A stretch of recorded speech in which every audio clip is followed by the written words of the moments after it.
آج ہم سورہ ناس شریف کی تلاوت کریں گے اور اس کو تلفظ کے ساتھ، مخارج کے ساتھ، صفات کے ساتھ، درست ادائیگی کے ساتھ پڑھنا سیکھیں گے۔ طریقہ کار یہ ہوگا کہ میں ایک آیت پڑھوں گا اور آیت کے اندر جہاں جہاں پہ اکثر لوگ غلطیاں کرتے ہیں ان غلطیوں کی نشاندہی کروں گا۔ اعوذ باللہ من الشیطان الرجیم، بسم اللہ الرحمن الرحیم، قل اعوذ برب الناس۔ اب اس آیت میں شروع میں قل قاف ہے، موٹا قاف، اس کو باریک قاف نہیں پڑھنا، کل پڑھیں گے تو معنی میں فساد پیدا ہو جائے گا، لحن جلی کی غلطی ہو جائے گی۔ آگے اعوذ، حمزہ اور عین ہے، حمزہ کا الگ مخرج ہے، عین کا الگ مخرج ہے، تو ان کو واضح کر کے پڑھنا ہے۔ اعوذ، اعوذ، اعوذ نہیں پڑھنا، دونوں حمزہ نہ بن جائیں، مگر نہ یہ بھی لحن جلی کی غلطی ہو جائے گی۔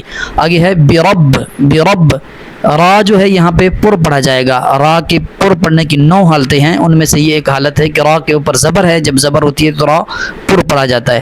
آگے ہے الناس، الناس کا نون مشدد ہے تو نون کے اوپر ایک الف کے برابر ہم غنہ کریں گے، اور آگے ہے سین، سین کو ہم سیٹی کے ساتھ ادا کریں گے۔ قل اعوذ برب الناس،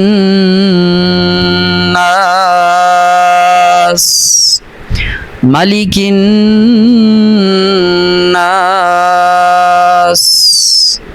الہ الناس، من شر الوسواس الخناس۔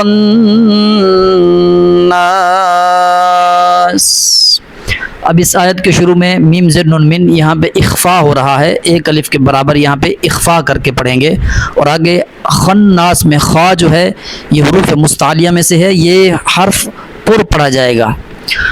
الذی یوسوس فی صدور الناس من الجنۃ والناس، صدق اللہ العظیم۔ اس طرح روزانہ ایک چھوٹی سی صورت ہم تلاوت کیا کریں گے تلفظ کے ساتھ، ادائیگی اور مخارج کے ساتھ، تاکہ آپ کی قرات بہتر ہو جائے۔ تو چینل کو سبسکرائب کر دیں تاکہ آگے والی ویڈیو بھی آپ کے پاس بر وقت پہنچ سکے۔ السلام علیکم ورحمۃ اللہ وبرکاتہ۔